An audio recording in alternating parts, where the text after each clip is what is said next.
There is one step that I tackled not on camera, and that was actually this cutout right here.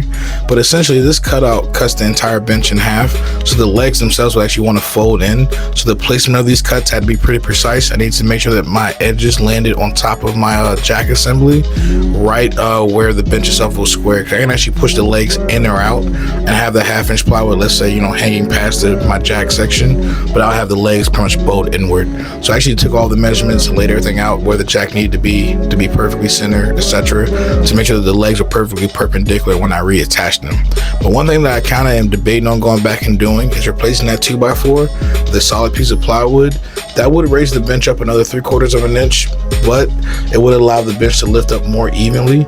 But essentially the bench is going to be attached to the runners that I have inside of the hollow legs. It's just a simple U shape out of 2x2s, so a top rail and then 2 pieces going down into the leg tubes, and then with some screws, some GRK, I believe some 1.25 inch, maybe 2-inch screws going down through the bench into the legs. And now the jack will lift up the center of the bench and the runners kind of help guide it.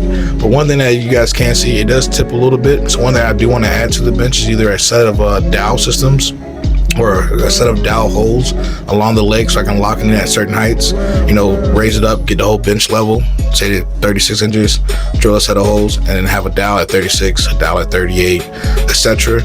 Or I could also come up with a knob system to where my knob actually locks into the runners, and that kind of locks the bench into place. The jack isn't going to allow it to fall, but it can tip left or right, which those knobs would kind of prevent that.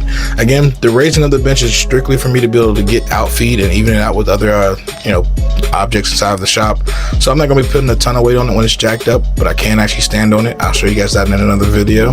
But if you guys have enjoyed, let me know down below. Leave me a like, comment, and subscribe, and I'll be seeing you guys in the next video. Peace.